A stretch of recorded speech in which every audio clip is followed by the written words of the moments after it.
إن الحمد لله نحمده ونستعينه ونستغفره ونعوذ بالله من شرور أنفسنا ومن سيئات أعمالنا من يهده الله فلا مضل له ومن يضلله فلا هادي له وأشهد أن لا إله إلا الله وحده لا شريك له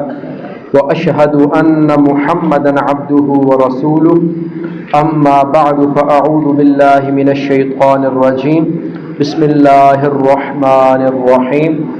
قال الله تعالى في القرآن المجيد وقالت طائفة من أهل الكتاب آمنوا بالذي أنزل على الذين آمنوا وجه النهار واكفروا آخره لعلهم يرجعون صدق الله العظيم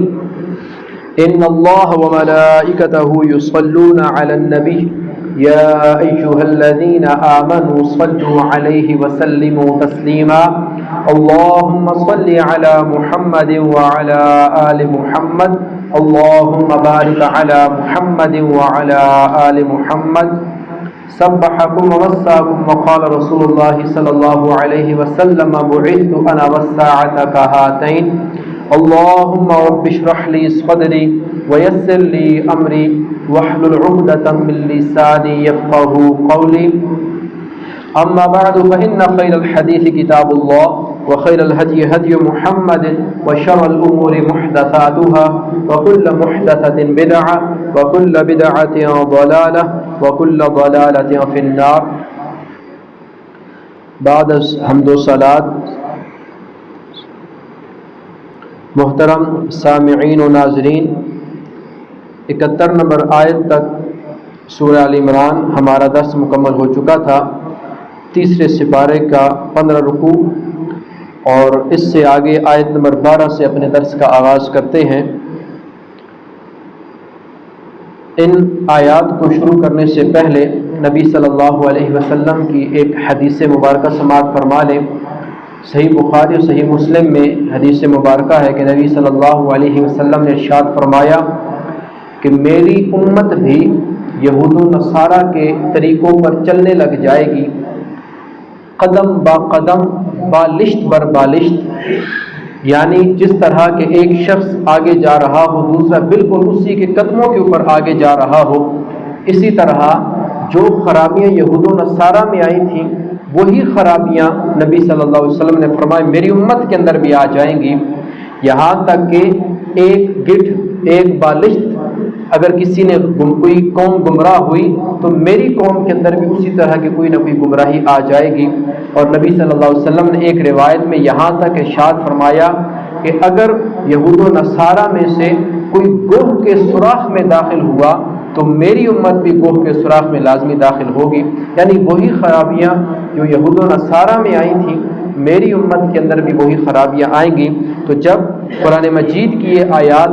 یہود و نصارہ کے واقعات بیان ہو رہے ہوں تو ذہن میں یہ سوچنا چاہیے کہ کہیں ان خرابیوں میں سے کوئی خرابی ہمارے اندر بھی موجود تو نہیں. اللہ رب العالمین نے آگے ارشاد فرمایا وقالت طائفۃ من اہل الکتاب، یہ یہاں پر بالخصوص یہودیوں کی ایک سازش کا ذکر ہو رہا ہے جو انہوں نے مسلمانوں کو ایمان لانے کے بعد دوبارہ وہ چاہتے تھے کہ دوبارہ سے یہ ہمارے مسلک میں ہمارے مذہب میں آ جائیں، جو انہوں نے اسلام قبول کیا ہے اس کو چھوڑ دیں. تو انہوں نے ایک سازش چلی، ایک چال تیار کی اور وہ یہ تھی،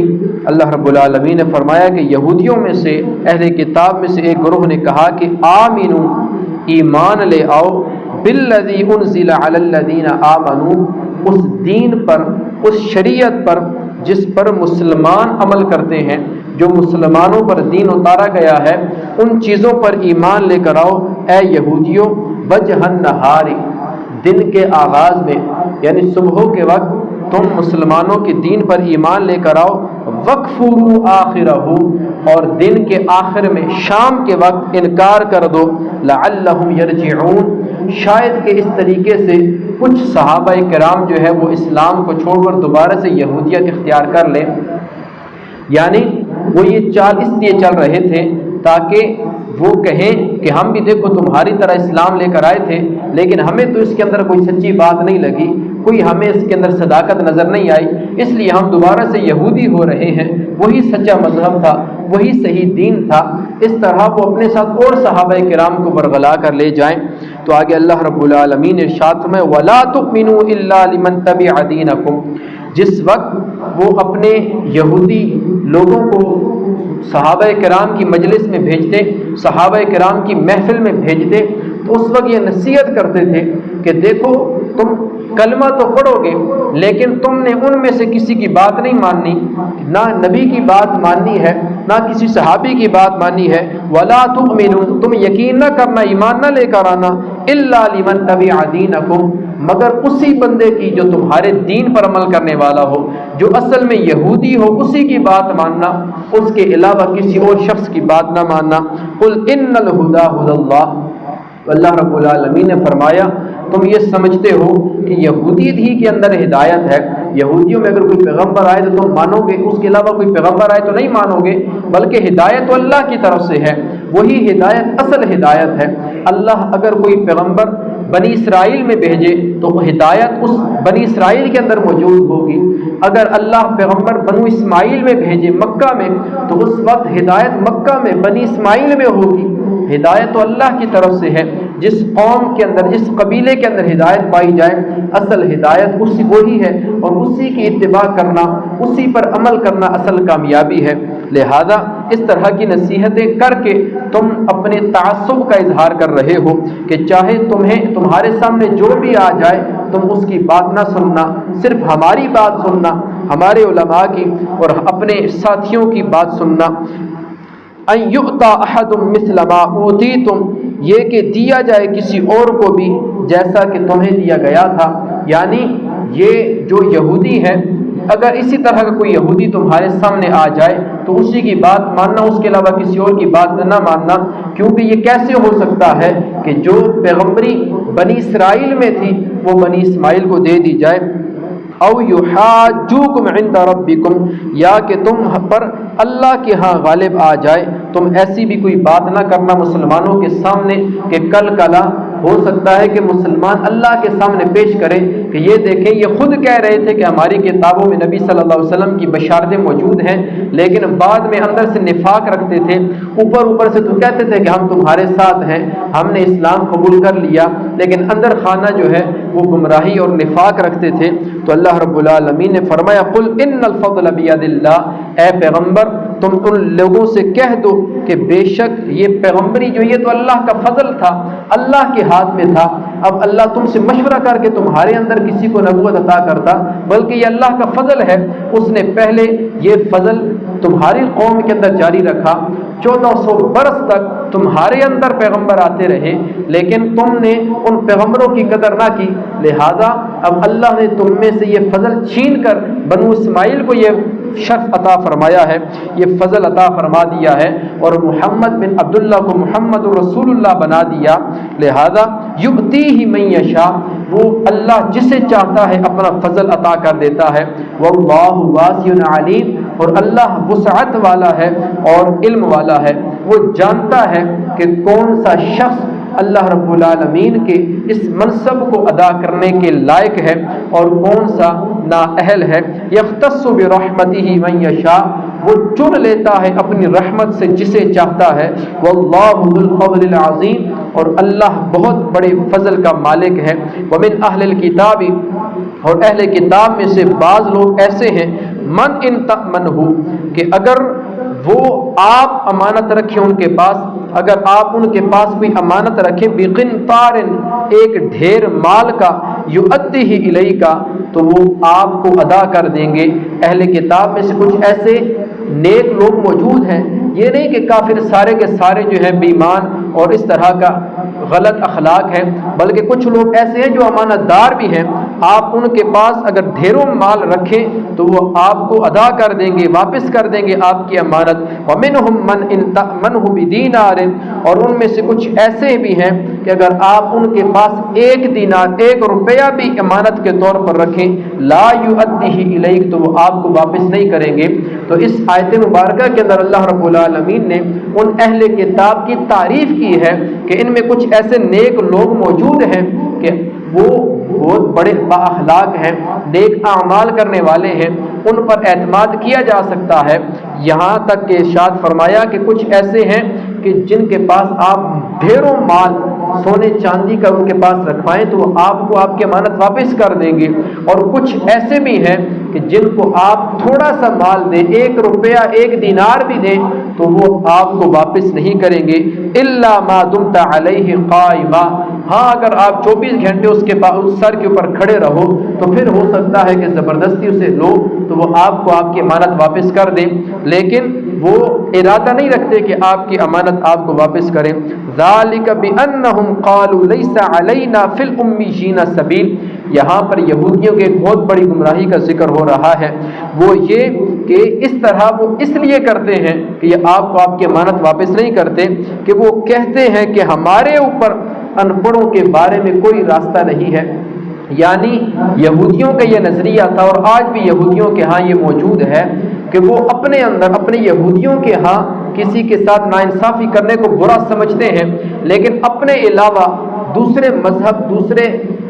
دین کے ماننے والوں کو وہ اس حد تک گمراہ سمجھتے ہیں کہ وہ ان کو جانور شمار کرتے ہیں، اور وہ کہتے ہیں جس طرح ایک جانور سے ہم فائدہ حاصل کر سکتے ہیں، اس کو مار بھی سکتے ہیں اگر کوئی غلطی کرے، اس طریقے سے ہم جس طرح فائدہ ممکن ہو سکے دوسرے انسانوں سے فائدہ اٹھائیں گے،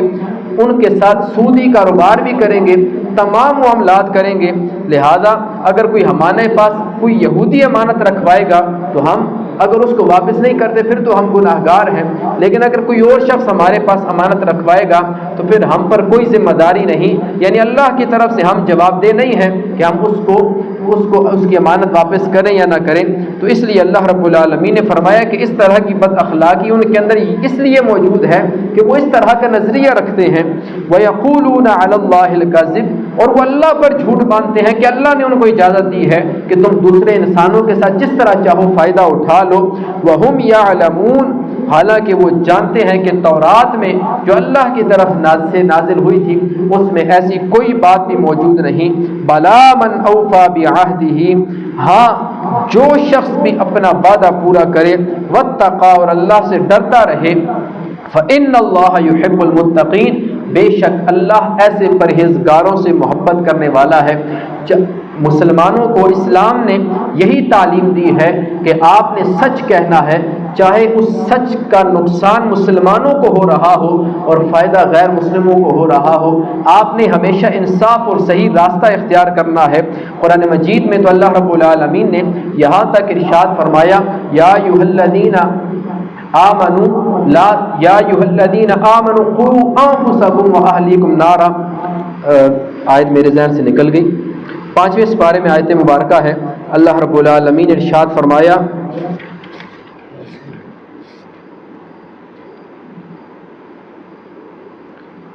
یا ایھا الذین آمنوا کونوا قوامین بالقسط، اے ایمان والو خوب قائم رہو انصاف پر، شہداء للہ، اللہ کے گواہ بن کر، یعنی اگر تمہیں گواہی دینی پڑے تمہارے والدین کے خلاف، تمہارے رشتہ داروں کے خلاف، تب بھی تم اس بات کی پرواہ نہ کرو کہ تم غلط کوئی بات کہنے لگ جاؤ، کوئی غلط گواہی دینے لگ جاؤ، بلکہ ہمیشہ انصاف پر گواہی دینی ہے۔ تمہارے والدین کے خلاف بھی گواہی جا رہی ہو، تمہارے رشتہ داروں کے خلاف بھی گواہی جا رہی ہو۔ ان یکن غنیا او فقیرا، اگرچہ تمہارے وہ رشتہ دار یا تمہارا وہ مسلمان بھائی امیر ہو یا غریب ہو، امیر ہو سکتا ہے کہ مال کی لالچ میں تم جو ہے وہ گواہی سے پھر جاؤ، تو ایسا نہ کرنا۔ یہ بھی نہیں کہ کوئی فقیر ہے غریب ہے، اگر تم سچ بولو گے تو تمہیں اس پر ترس آ جائے گا، انصاف کے معاملے میں ایسا نہ کرنا۔ ایک روایت میرے ذہن میں آ رہی، وہ بھی آپ حضرات کے سامنے پیش کر دوں کہ ایک کتاب کے اندر میں نے پڑھا کہ نبی صلی اللہ علیہ وسلم نے ارشاد فرمایا کہ قیامت کے دن ایک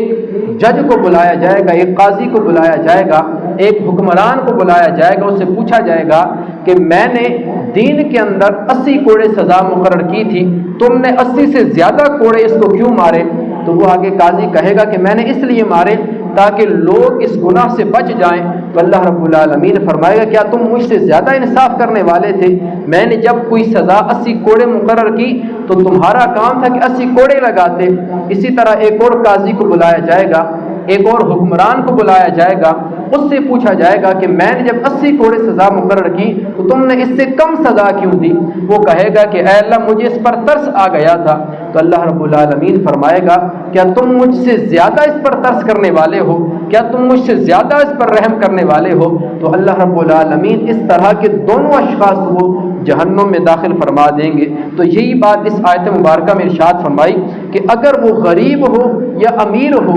تم نے انصاف کے مطابق بات کہنی ہے۔ فاللہ اولا بہما،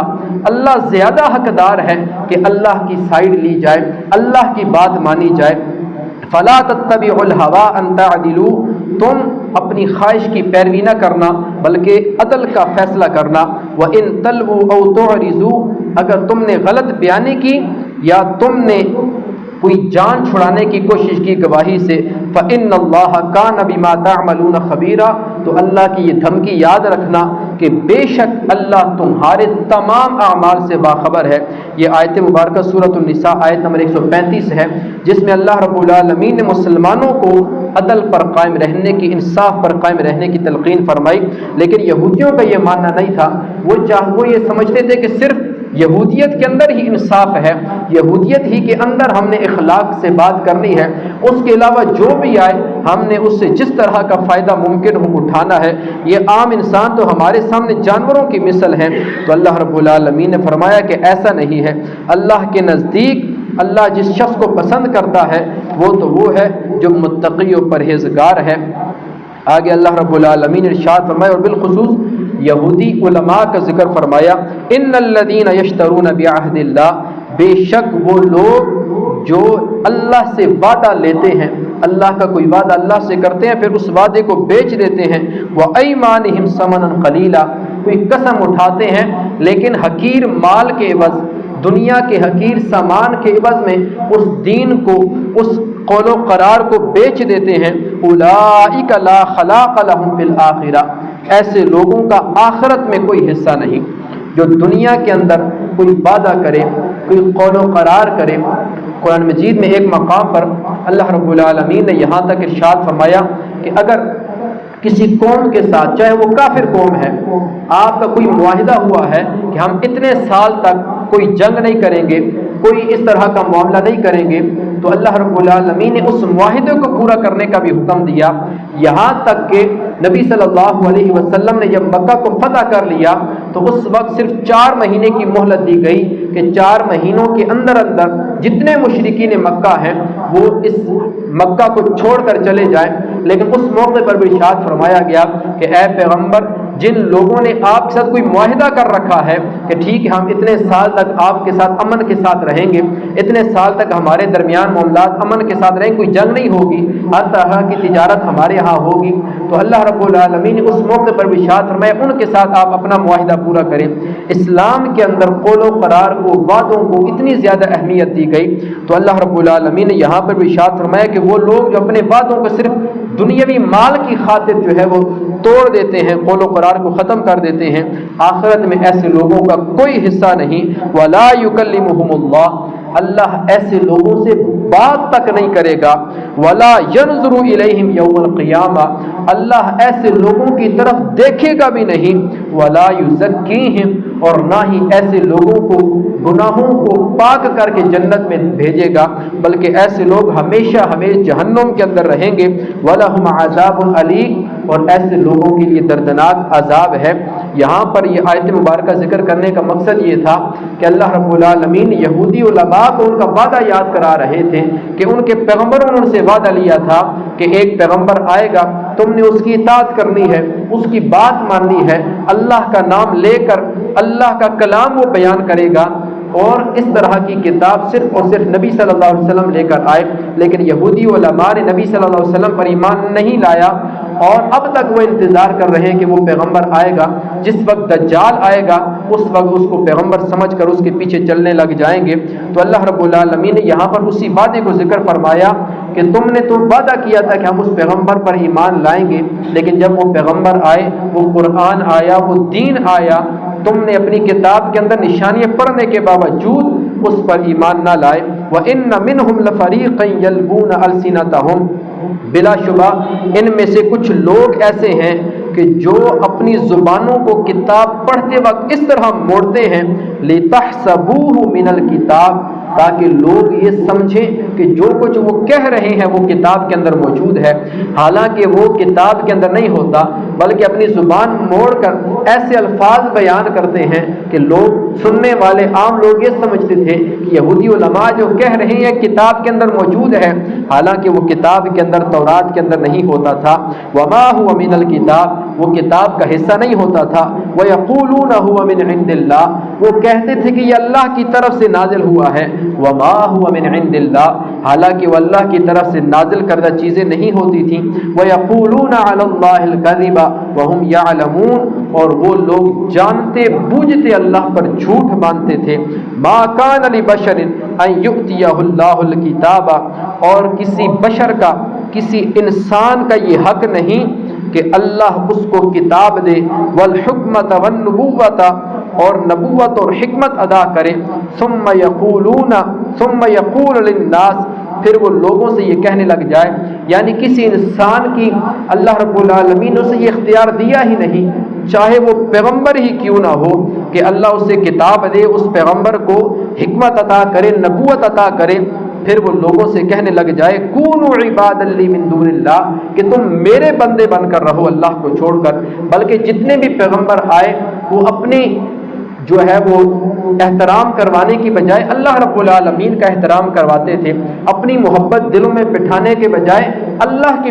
محبت جو ہے وہ لوگوں کے دلوں میں بٹھاتے تھے، اللہ کے قریب کرتے تھے۔ پیغمبر اپنی واہبائی، اپنی تعریف کرنے کے لیے نہیں آتے تھے، یہاں تک کہ نبی صلی اللہ علیہ وسلم کے بارے میں روایات میں آتا ہے کہ صحابہ کرام بیان کرتے ہیں کہ ہمارا یہ دل چاہتا تھا کہ نبی صلی اللہ علیہ وسلم آئیں تو ہم ان کے احترام کے اندر کھڑے ہو جائیں، لیکن نبی صلی اللہ علیہ وسلم اس بات کو سخت ناپسند کرتے تھے کہ نبی علیہ السلام کے احترام میں کھڑا ہوا جائے، یعنی نبی علیہ السلام اپنے احترام میں کھڑے ہونے کو نماز کے اندر کھڑے ہونے سے تشبیہ دیتے تھے کہ اس طرح تو اللہ کی عبادت کی مثل ہو جائے گا کہ تم میرے احترام کے اندر کھڑے ہو۔ لیکن احترام میں کھڑے ہونا اگر کسی شخص کے دل میں لالچ نہیں ہے، حرج کوئی نہیں ہے، صحابہ کرام بھی یہ چاہتے تھے، لیکن نبی صلی اللہ علیہ وسلم اپنے لیے ناپسند کرتے تھے کہ کوئی شخص میرے احترام میں کھڑا ہو۔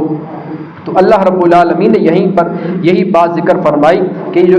بشر، یہ جو پیغمبر ہیں، نبی ہیں، ان کو دین دیا جاتا ہے، نبوت دی جاتی ہے، کتاب دی جاتی ہے، ان کو یہ حق ہی نہیں بنتا کہ یہ اپنا احترام لوگوں کے دلوں میں بٹھائیں، بلکہ یہ لوگوں سے یہ کہتے تھے کہ تم اللہ کی عبادت کرو۔ حضرت عیسیٰ علیہ السلام کو آج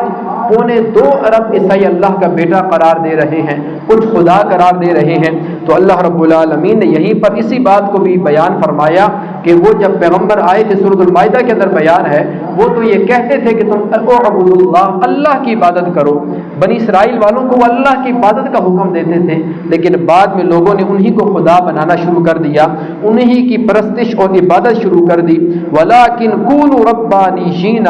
بلکہ پیغمبر تو یہ کہتے ہیں کہ تم اللہ والے بن جاؤ، بما کنتم تعلمون الکتاب،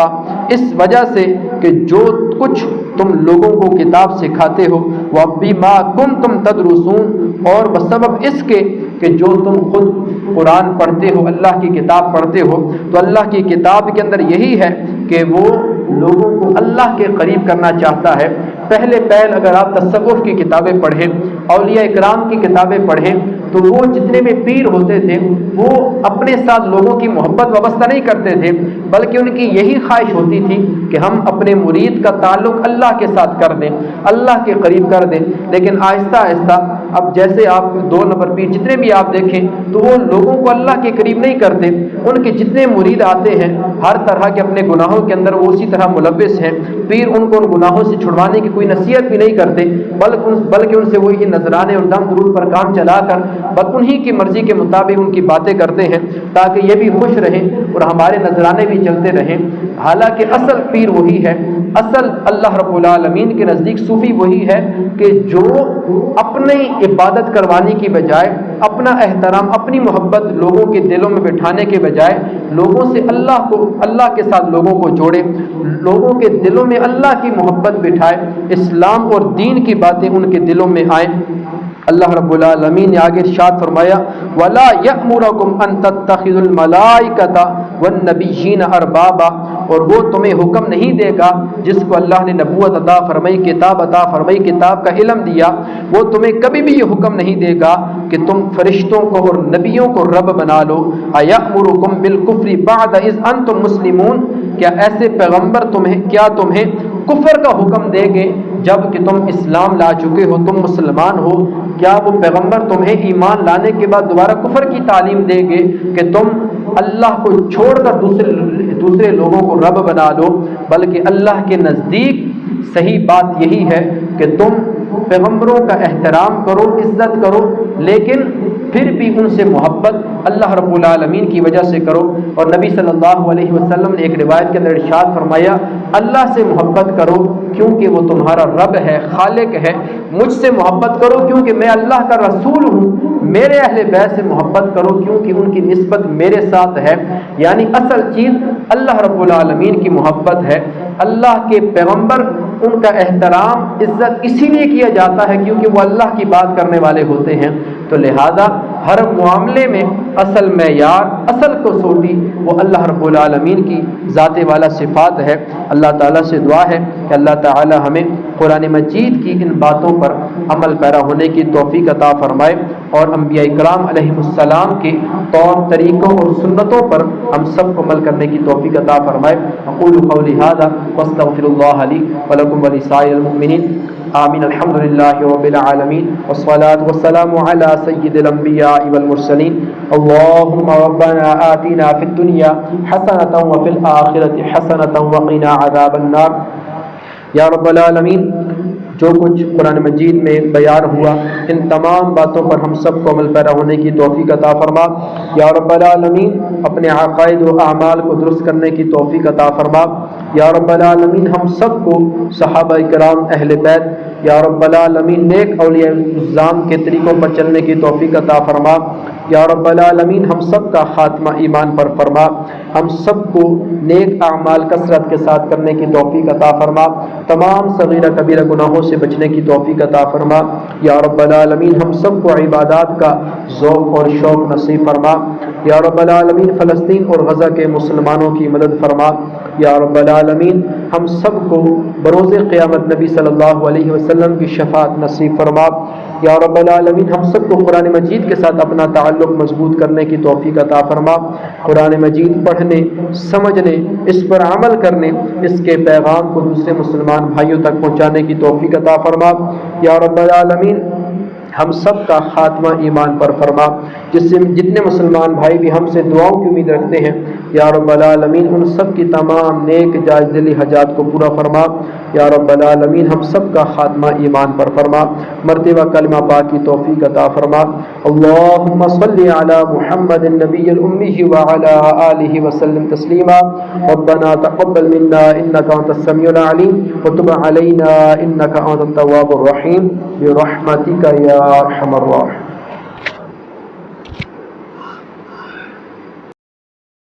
اللہ